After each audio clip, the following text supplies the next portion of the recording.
أعوذ بالله من الشيطان الرجيم. بسم الله الرحمن الرحيم.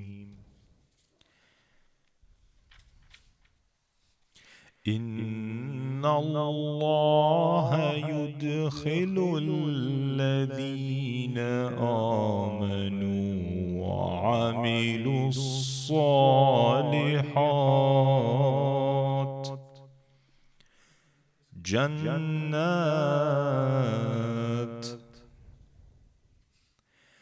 جنات تجري من تحتها الأنهار، والذين كفروا يتمتعون ويأكلون كما تأكل الأنعام، والنار مثوى لهم.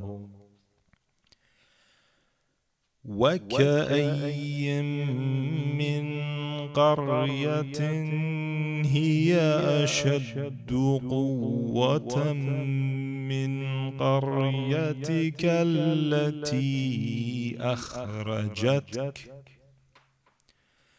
أهلكناهم فلا ناصر لهم. أفمن كان على بينة من ربه كمن زين له سوء عمله واتبعوا أهواءهم. مثل الجنة التي وعد المتقون فيها أنهار من ماء غير آسٍ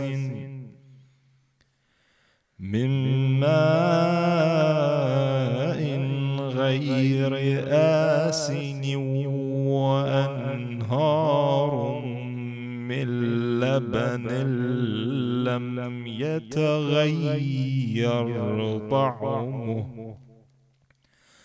طعمه وأنهار من خمر لذة للشاربين، وأنهار من عسل مصفى، ولهم فيها من كل الثمرات ومغفرة من ربهم، كمن هو خالد في النار. وسقوا ماء حميما فقطع أمعاءهم،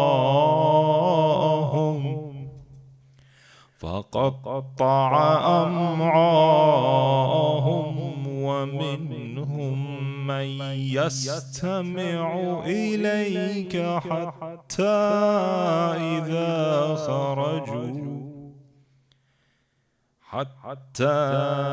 إذا خرجوا من عندك قالوا للذين أوتوا العلم ماذا قال آنفا، أولئك الذين طبع الله على قلوبهم واتبعوا أهواءهم. والذين اهتدوا زادهم هدى وآتاهم تقواهم فهل ينظرون إلا الساعة أن تأتيهم بغتة فقد جاء أشراطها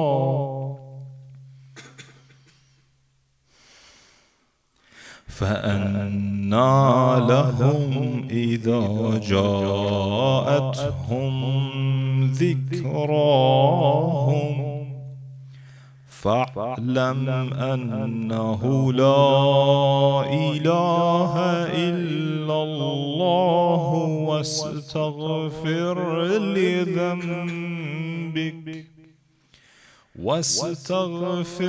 لذنبك وللمؤمنين والله يعلم متقلبكم ومثواكم.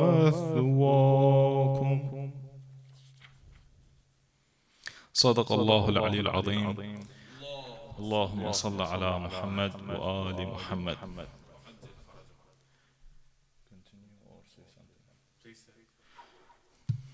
Assalamu alaikum, dear brothers and listeners. How are you? I just listened to an interesting story about Amal, which means hope. It was from Jesus Christ. The Sheikh Al-Wa'ili said that Jesus Christ, Salamullah ala Rasulullah, Nabiullah Isa alayhi salam, once he saw a farmer, he was farming, and as he was farming, he was getting the dirt, يقلب الأرض, so that he can put the seeds in the farm. Jesus Christ, when he saw this, he put his hand in the sky and he asked God, God, please take his hope temporarily. And the companions are all there and they're watching what's going to happen now. What happened was, this old man, and he looks tired, he put his equipment on the side and he started relaxing as if he lost interest. After this, Jesus Christ put his hand up in the sky again, placed his hand to the sky and asked God, God, please give him back his hope again, his amal. This man then started continuing his work until he finished. After he was empty from his work, then Jesus Christ approached him and he asked him, so why are you farming? He said, because, he told him, why did you stop farming? First. And he told him, because I thought, I'm an old man and I'm so tired and I don't have much in my life anyway. What am I doing? What am I doing this for? Life is so hard. He told him, then why did you continue? So what happened? I saw you stopping and then you continued. He said, then an idea came to my head, subhanallah. I thought to myself, I have no one to help me. I didn't create myself. I'm not here from my own decisions. And I have an empty stomach. Who's going to feed me? Who's going to feed my children, my family? So I have said, I have no choice. I'm going to have to continue and I'm going to have hope and have this interest. So it's interesting. That was the first example I found. The second example, Allah subhanahu wa ta'ala tells Prophet Muhammad sallallahu alayhi wa sallam, Allahumma salli ala Muhammad wa ali Muhammad fasbir kama sabara ulul azmi min ar-rusul. I found Sheikh Al-Wa'ili saying, God is telling the Prophet, some of the other points are that you're on the same line as the other prophets before you. So what happened to them? They triumphed. At the end, they won the akhirah. They got the religion until it got to Prophet Muhammad's turn. Allahumma salli ala Muhammad wa Muhammad. That's the first point. You're in line. The second point is that God is telling the Prophet, in larger numbers, there is empowerment. There's an empowering effect. as well as the third point, for every act of good, there is a sort of foundation is required in order to achieve that. For example, being patient, keep giving the risala. It seems that Allah subhanahu wa ta'ala is preparing the Prophet as well as those who rose with him, just like the other prophets before, as well as those who stood with them.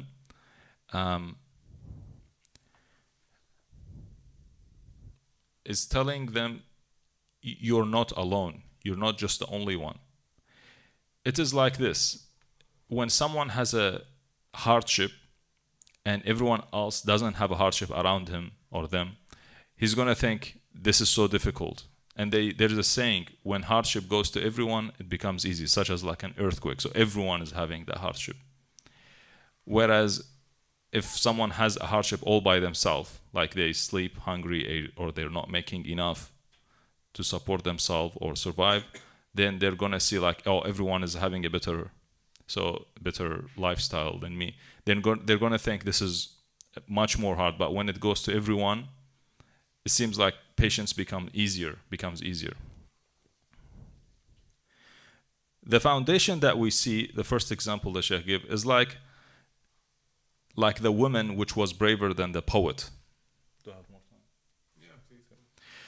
Prophet Muhammad sallallahu alaihi wasallam, in his Allahumma salli ala Muhammad, in the wars, sometimes he would place the women on the side. Women will be in a safe spot whilst they carry out the war or they defend themselves.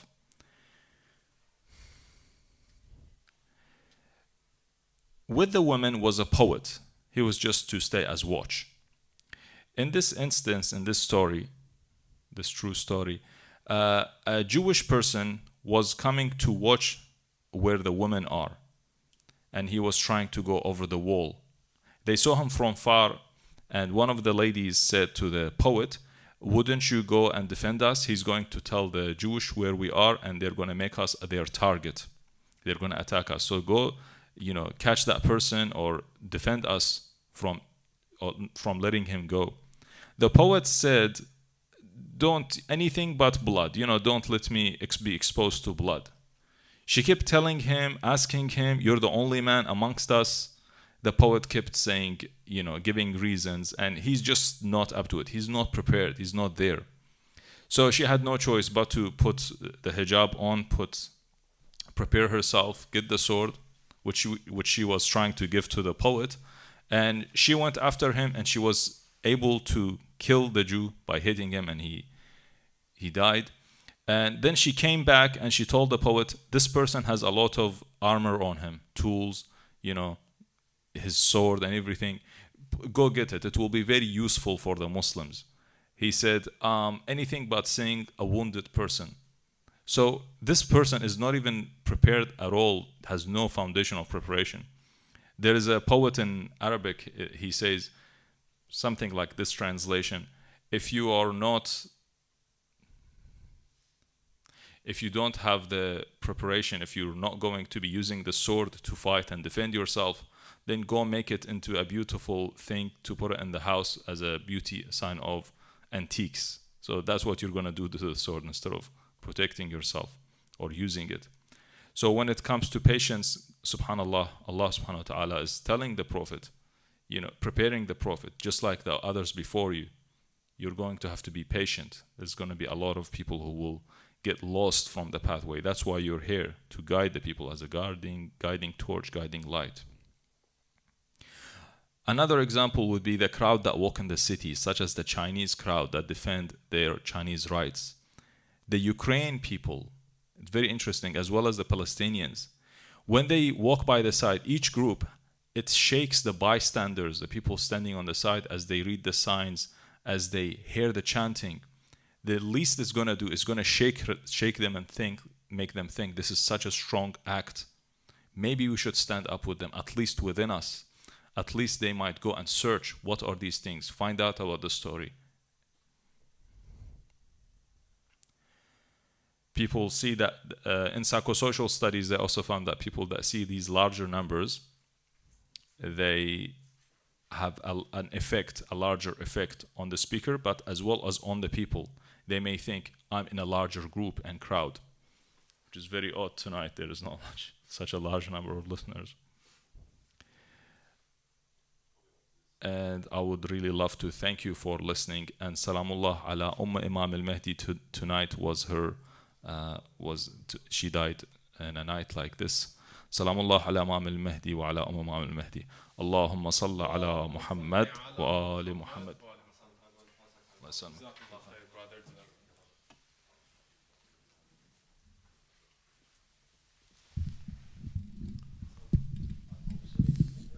أحسنت صلوا على محمد وآل محمد.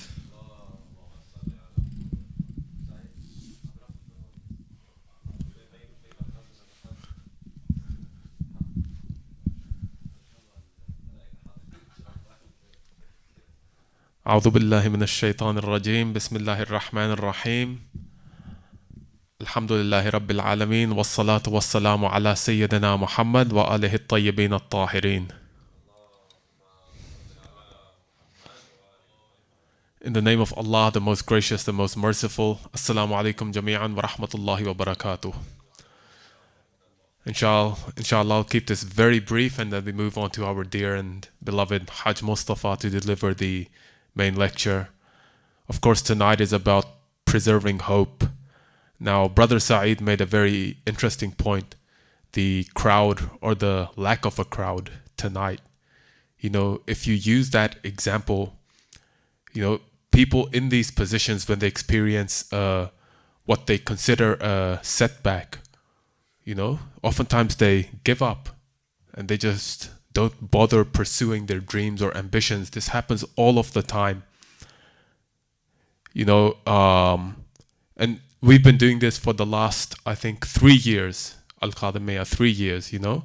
We've had crowds that are low, crowds that are big, crowds that are medium, you know, but no matter what the case, you just push through. It's all about the mindset. The mindset should be, if there's a high crowd, you know, you thank Allah subhanahu wa ta'ala and you prepare yourself in the sense that, you know, you prepare yourself mentally for the eventuality that there will be a low crowd in the future as well. And when there is a low crowd, you also thank Allah subhanahu wa ta'ala and you look forward to the future where there'll be a bigger crowd. And the important thing about that is people listening to the message, understanding it, and inshallah that message truly shaping and transforming their lives. That's ultimately what we're striving towards. Now, as we mentioned, tonight is about preserving hope. I just want to mention one brief example. There was a video I was watching, YouTube channel called Uncivilized. The user, his name is Salim or Salim, something like this. He was talking about Sayyid Khamenei and one of his hobbies, mountain climbing, because as we know, Iran filled with mountain ranges. He was mentioning how during that journey, and this is not just Sayyid Khamenei, may Allah preserve his life. This is a big hobby across Iran. The idea is, as you're taking that journey, you experience grueling obstacles and setbacks along the way. But when you keep your eyes on the prize, you reach that end goal. It's very rewarding. It's not just an enlightening journey. It's something that you learn so much from as well. You learn to experience hardship. You absorb the idea that even if you lose the battle, you can win the war. You absorb the idea that you should know where you should press your advantage and where you should let go and continue moving forward. You, like I mentioned, you can lose the battle as long as you don't lose the war. You know, that's the important thing. Just wanted to leave you with that example, inshallah ta'ala, and invite our dear Hajj to deliver the main lecture. Please welcome him with 3 loud salawat ala Muhammad wa ala Muhammad.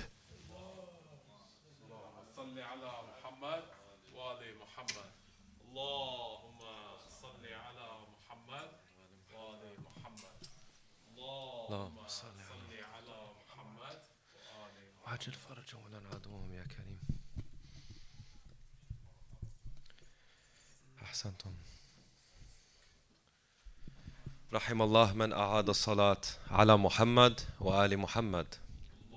اللهم صل على محمد وآل محمد وعجل فرجهم. Just as a side note, Hajj, I'm a big proponent that whoever needs to hear will hear. And I've experienced this many times in my life. We scroll through the phone and that one thing jumps out. Maybe Allah Azza wa Jal wants us to hear, and maybe also for to test us. You put in so much effort and you want the crowd, but the crowd ultimately is Allah Azza wa Jal and Muhammad wa ali Muhammad alayhi salatu wassalam. Doesn't matter. Allahumma salli ala Muhammad wa ali Muhammad.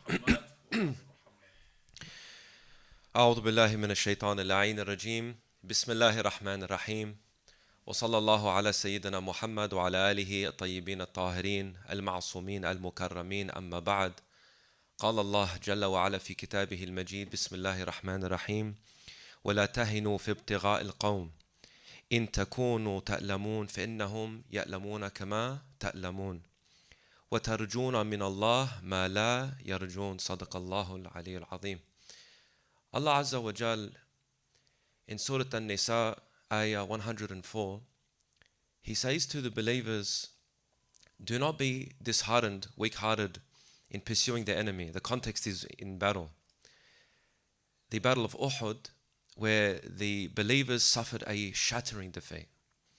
Badr was the famous 313 number that emerged, the 313 fighters. And Badr was fighting against a massive army, but it showed that the power of Iman and faith can beat anything, even with small means. Uhud was a whole different kettle of fish. Uhud was a battle that could have been won, but because a portion of the believers at the time had their eye on the war booty, so what happened at the time was Rasulullah sallallahu alayhi wa alayhi, he told his archers, you stay at the top of the mountain and you do not move. If we win, you stay on top. If we lose, you stay on top. Even if we head into the great city after this, which is out of the seeing eye, hundreds of k's away, you don't even move. Na'am ya Rasulullah. They said, okay. The Prophet perhaps kind of knew at the time that perhaps they won't follow through with this promise. Because what happened was that when it appeared that when the 70 were killed on the side of the enemy, Amir al-Mu'mineen alayhi salam killed around half of them himself. They got tempted by the war booty. They would run and they would take whatever's on the dead and whatever they carried with them in their caravans. And as a result, they got ambushed, and Uhud was an utter failure for the believers. And Allah Azza wa Jal, He reveals a verse. He says to the believers that do not be disheartened when pursuing your enemy, because when you suffer, they suffer. Like you suffer. But you hope from Allah what they don't hope from Allah. And that was the deciding factor for them. That Allah Azza wa Jal is teaching them failure or success. When you're pursuing something that is against you, people that are against you in the context of war, for example, what happens to you ultimately will be your success if your perspective lies with Allah Azza wa Jal. And they don't hope from Allah. And hoping from Allah means that you might receive from Allah. And to receive from Allah means you receive permanence. You receive what that soul wants forever. Whereas they don't seek that forever. And that's a massive thing to think about. Infinity. So do not be disheartened. Because as they suffer, you suffer, but you hope from Allah, and they do not hope from Allah Azza wa Jal. And you find that at the time, Abu Sufyan, alayhi la'a'in Allah, he was on the top of Mount Uhud. After that defeat, the Prophet also climbs the mountain. Abu Sufyan, in all his arrogance and all his pride, and obviously he's boastful, he says, Ya Muhammad, yawmun bi yawmi Badr. This day for the day of Badr. Because in Badr they were beaten. So what he means by it is that this is our day. We're trading the days. This day is our win. The Prophet, although there was a military defeat, this was just a battle, wasn't the war. There was a military defeat. The Prophet ordered the believers to reply to him. Now he could have replied, but he orders the believers to reply, to show the unity in Aqidah that they have, and what they're fighting. The Muslimin, he just says to them, reply to Abu Sufyan. It's not even of the Prophet's stature to reply to him directly. He tells them, reply to Abu Sufyan. The believers say, Hayhat an yastawi al-wad'u bayna al-mu'minina wal-mushrikeen. It doesn't befit, it's far from us, hayhat, far from us, that you compare the condition of the believers and the polytheists. فَشُهَدَاء الْمُؤْمِنِينَ فِي الْجَنَّةِ وَقَتْلَ الْمُشْرِكِينَ فِي النَّارِ. Because our martyrs are in heaven and your dead ones are in fire. So what's the result? You killed us, we went higher. If we killed you, you went lower. So there's no loss for us. He goes further than this. With a salat ala Muhammad wa ali Muhammad. Allahumma salli ala Muhammad. Abu Sufyan, it says in the narrations, la'anatullahi alayh, that he replied with more gusto and more ferocity and even louder than how he announced before. He says, Lana al-Uzza wa la Uzza lakum. We have our idol Uzza and there's no Uzza for you. So the believers say, Allah maulana wa la mawla lakum. Allah is our master and you have no master. It shows you that qualitatively, meaningfully, our dead are in Jannah and our Rabb is Allah. Your dead are in Nar, and what is Uzza but a creation of man? All you have is dunya and you remain in this dunya and you remain below this dunya.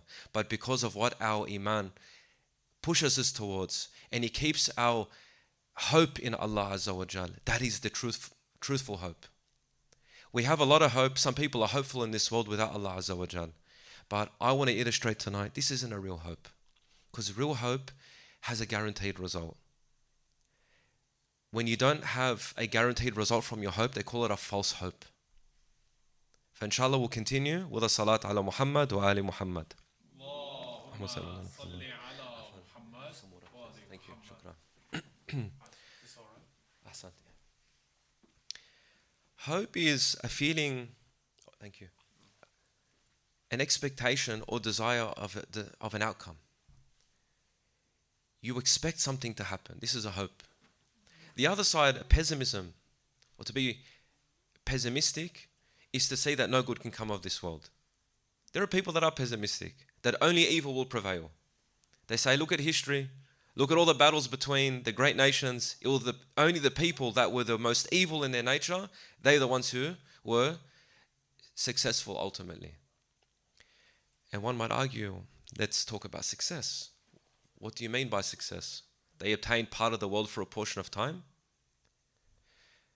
We don't believe in this. In fact, this is completely and utterly wrong. Imam al-Hussein alayhi salam, did he have a military win? Absolutely not, by any stretch of the means. Did he have an ideological win? A spiritual win? A meaningful win? Absolutely. Did his remembrance last 1400 years and continues, and it will continue till the end of days? Yes. Will his remembrance revive the hearts of people back into the faith of Islam, back into the religion of Allah Azza wa Jal? Yes. What will that one military win of Yazid, la'natullah alayhi, and Umar ibn Sa'ad, and Shimr, and all their likes, alayhim la'an Allah, what will that really achieve for mankind? They are forgotten. They are only remembered because we remember Imam al-Hussein alayhi salam. Even their remembrance is because of the remembrance of Imam al-Hussein alayhi salam. And in other words, to remember in their death and their eventual murder at the hands of others, other believers, or Allah Azza wa Jal, still relates to the Imam. And the Imam revives people, and to this day, the only thing resisting hegemony and tyranny in this world is the stance, the meaning that Imam Hussein alayhi salam delivered in the Taf in Karbala all those years ago. So who won? Imam Hussein won. Absolutely.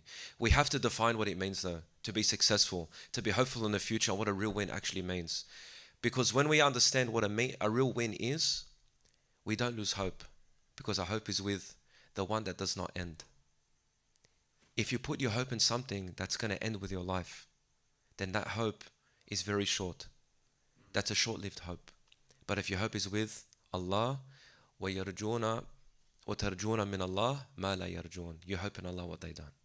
This is the key thing. And inshallah we'll progress further with a salat ala Muhammad wa ali Muhammad. Allahumma salli ala Muhammad wa ali Muhammad. وَعَجِلْ فَرْجَهُمْ وَلَعَنْ عَدُوهُمْ يَا كَرِيمٌ. So you find that real hope is divine. He looks beyond the curtain of the world. He goes to the akhirah. It's very long. And alaykum assalam wa rahmah. And hope, in its essence, it needs prerequisites. Look, hope is natural in a human being. If you see the behavior of a child, the reckless behavior of a child, you see the hope in this. Why? Because they are hopeful that whatever they're feeling, whatever jubilance is emerging from their soul, they're invincible and they're untouchable and they won't feel any pain or any displeasure. And even if they were to fall, they know they can rely on that unconditional love of the parent. This is very hardwired into a child, especially unconditional love.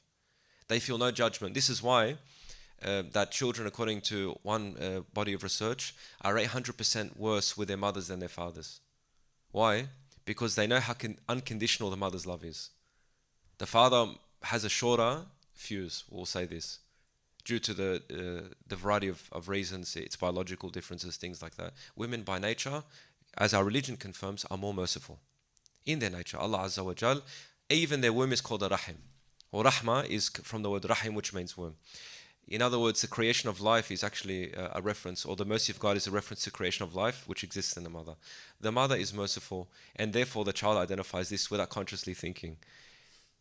Now, what happens is hope, it's natural, it's born, but it gets stamped out. Just like the belief in Allah Azza wa Jal. People are born on the fitrah. We know that children have an innate belief. You don't have to have any philosophy with children when it comes to God and God's existence. They have an open and clean acceptance. Then it gets stamped out of them. Hope gets stamped out of us. Why? Because the people that symbolize hope to us actually give us reasons to despair. So when we're children, the first people, and that's why we have our narrations about this, psychologists talk about this. We have a narration that says something, if my memory serves me correctly, that the first Rabb that your child knows before Allah is the parents.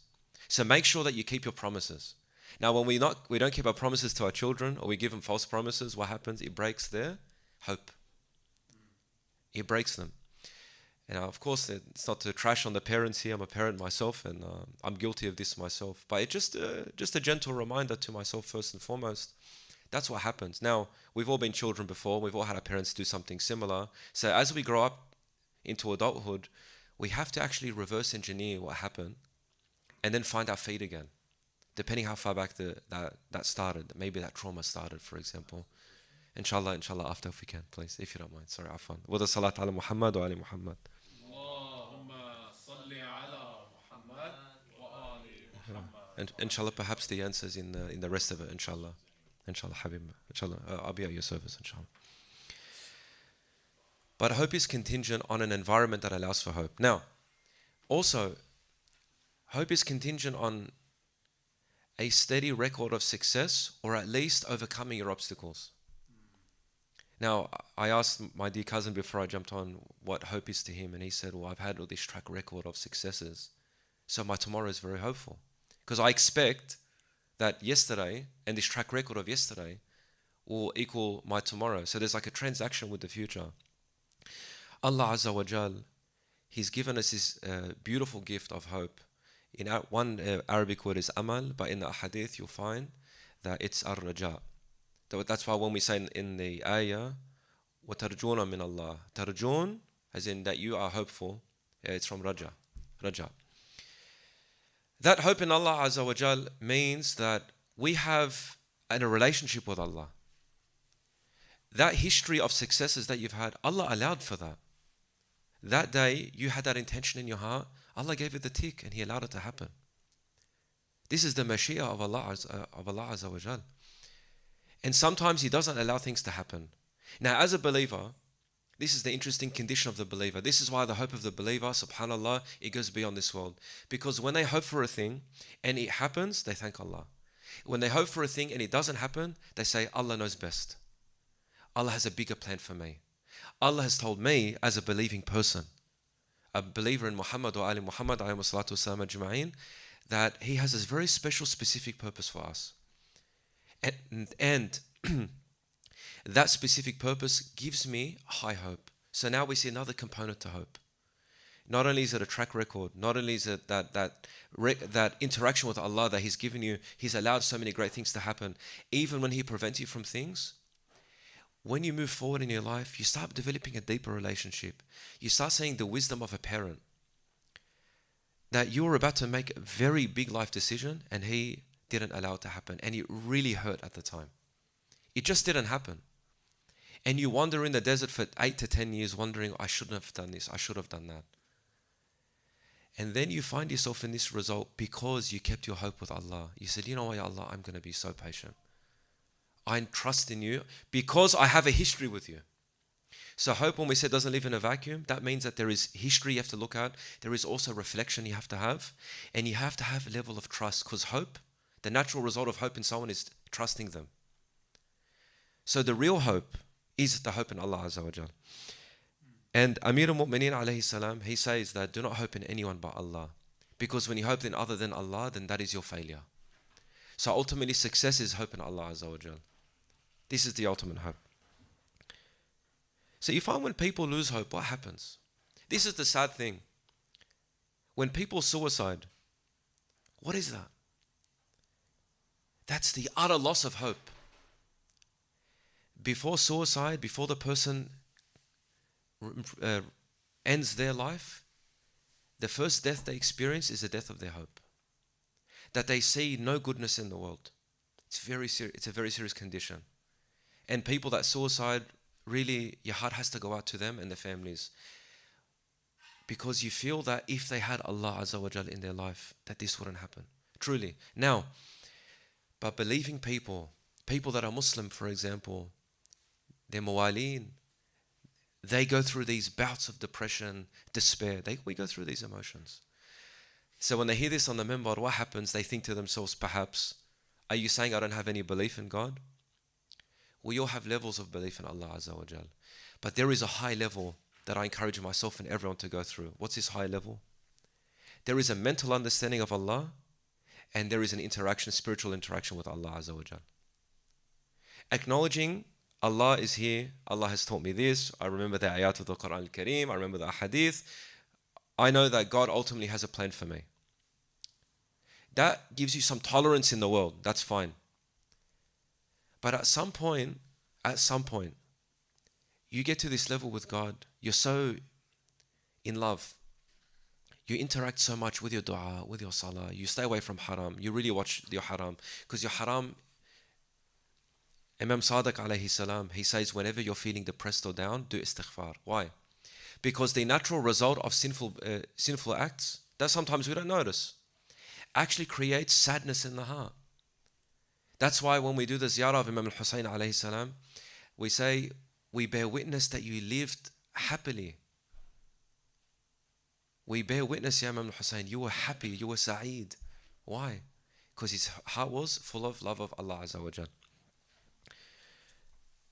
Inshallah, I'm not sure how much time I have left, but if you'd like me to continue the final point, please recite a salat ala Muhammad wa ali Muhammad. اللهم صل على محمد وآل محمد وعجل فرجه. Imamuna Amir al-Mu'mineen Ali ibn Abi Talib alayhi salam, he says, كل راج طالب وكل خائف هارب. Which is interesting. He says that every hopeful person is a seeker, and every scared person runs away. So you find that there is a bravery in hope. It's a brave emotion. Hope is to say, I've been in hardships before. Why should this hardship be any different? I'll overcome this. تفاءلوا بالخير تجدوه, the Prophet says sallallahu alaihi wasallam. Have a positive outlook, you will see it. There's an intentionality in this world. You can shift the way the world works. Allah Azza wa Jal, He moves the world according to your heart. On many occasions, you'll find. Staying positive, Allah looks at His abd and says, look at my abd, who believes His Prophet's words. Positivity, believing that this, looking back at your history, it's so important. You've come so far, and you've got so far to go. That hopeful message allowed the downtrodden of Mecca and Medina lean towards Rasulullah sallallahu alayhi wa alihi. These people were enslaved, they were beat down, they were the sub of humans in society. The females that followed Rasulullah were traded, they were treated lesser than animals. The red camel had more status than the female. The black man had less status than all of them. These people with a great hope that this man, he speaks to our heart. He speaks to what we knew as children, that we are equal. We have tasawi. The color of my skin does not matter, nor my gender, nor my work, nor my position in society. I am an equal, like the rest. And this great hope, the Prophet put this in the hearts of people, and despite their suffering for the first 10 years of Islam, they maintained because they had their hope in Allah Azza wa Jal. For we ask Allah Azza wa Jal to hear our hope and to hasten the reappearance of the Imam of our time. We ask Allah Azza wa Jal to restore the hope to those who were lost and lost their hope in this world, and therefore they lost Allah Azza wa Jal with the dhuhr of His Imam. We ask Allah Azza wa Jal to bring justice and to bring peace to this earth with the Imam, and for his reappearance, inshallah. As-salat ala Muhammad wa ali Muhammad.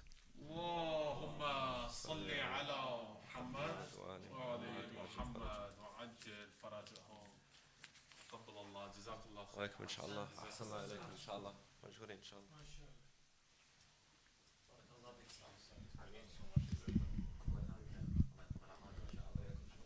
أحسنتم جزاك الله خير حاج مصطفى صلوا على محمد وآل محمد.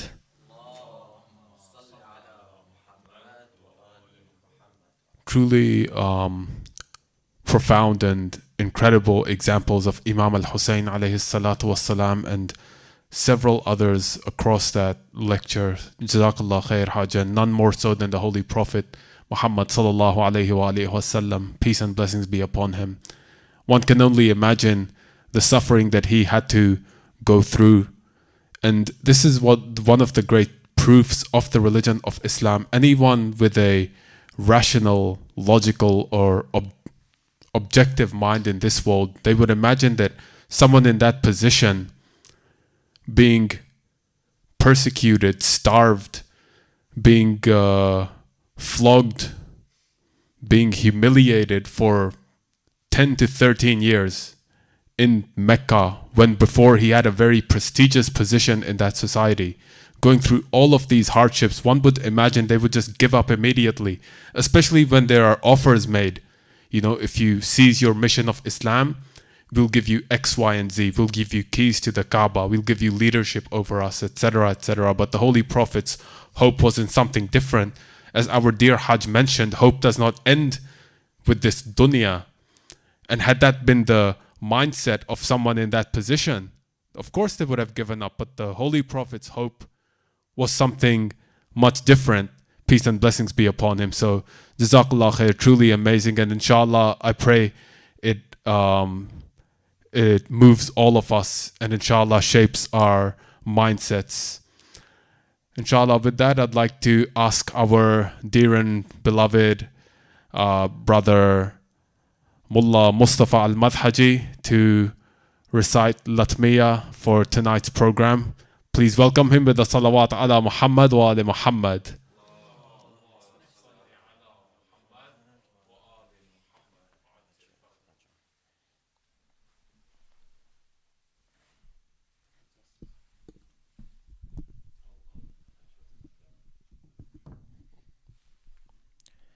بسم الله الرحمن الرحيم. السلام عليكم ورحمة الله وبركاته.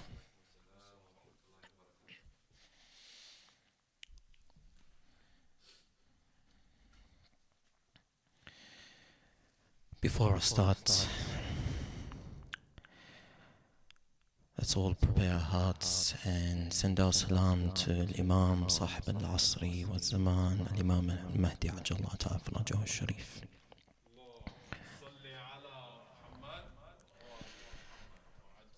بسم الله الرحمن الرحيم. اللهم صل على محمد وآل محمد.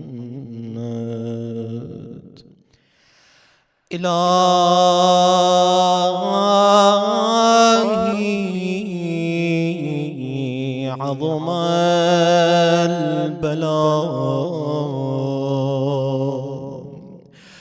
وبرح الخفاء وانكشف الغطاء وانقطع الرجاء وضاقت الأرض ومنعت السماء وأنت المستعان وإليك المشتكى وعليك المعول في الشدة والرخاء. اللهم صل على محمد وآل محمد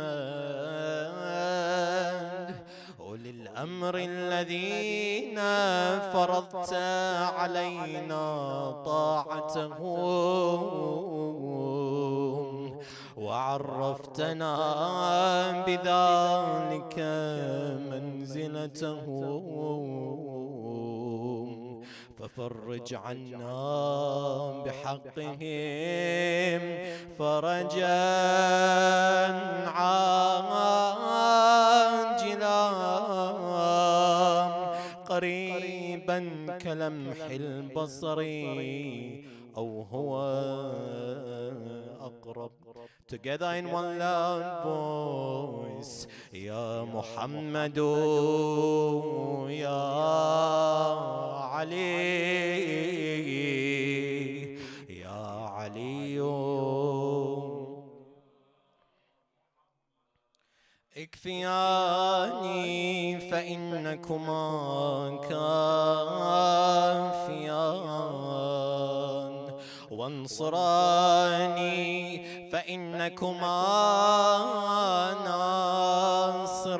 ناصران يا مولانا يا صاحب الزمان يا مولانا يا صاحب الزمان يا مولانا يا صاحب الزمان. الغوث الغوث الغوث أدركني أدركني أدركني الساعة الساعة الساعة العجلة العجلة العجل يا أرحم الراحمين بحق محمد وآله الطاهرين صلوات.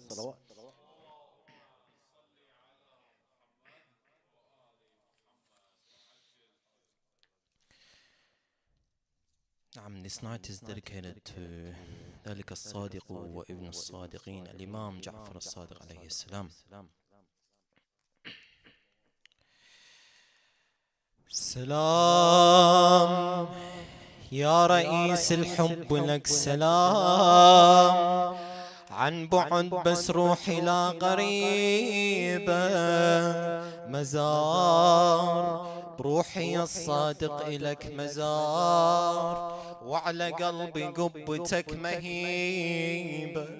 سلام يا رئيس الحب لك سلام عن بعد بس روحي لا قريبة مزار بروحي الصادق إلك مزار وعلى قلبي قبتك مهيبة. نجيك إن شاء الله بقوة علي نجيك قربته يرونها بعيدة بأمان، والمقدم صاحب الزمان، نمشي لأمك فاطمة الشهيدة. الرفيع الأذان الفاطمي الرفيع، واشهد أن علي تنسمع، بالبقيع الوضع غير الوضيع. اللهم عجل لوليك الفرج، اللهم عجل لوليك الفرج، اللهم عجل لوليك الفرج، اللهم عجل لوليك الفرج، عجل لوليك الفرج، اللهم عجل لوليك الفرج. حنين كل جفن باكي على الحسين، حنين كل جفن باكي على الحسين، كل قلب عايش حزن خيامك مراد، قلب كل من لابس السواد، أمنية كل شائق الإمامة، يروح للبقيع بقافلة جروح، عينه تنثر عالدرب بجيها، يشيل رايته من مرقد الكفيل، يا لثارات الخيم عليها، يا لثارات الخيم عليها. للعطش هالدرب يخلص نعي للعطش، برحمة الهم بالدموع انفرش، اليوم عاشوراء وصبح 11 للعطش. هالدرب يخلص نعي للعطش، برحمة الهم بالدموع انفرش، اليوم عاشوراء وصبح 11. اللهم عجل لوليك الفرج. ما شاء الله ما شاء الله. اللهم عجل لوليك الفرج، اللهم عجل لوليك الفرج.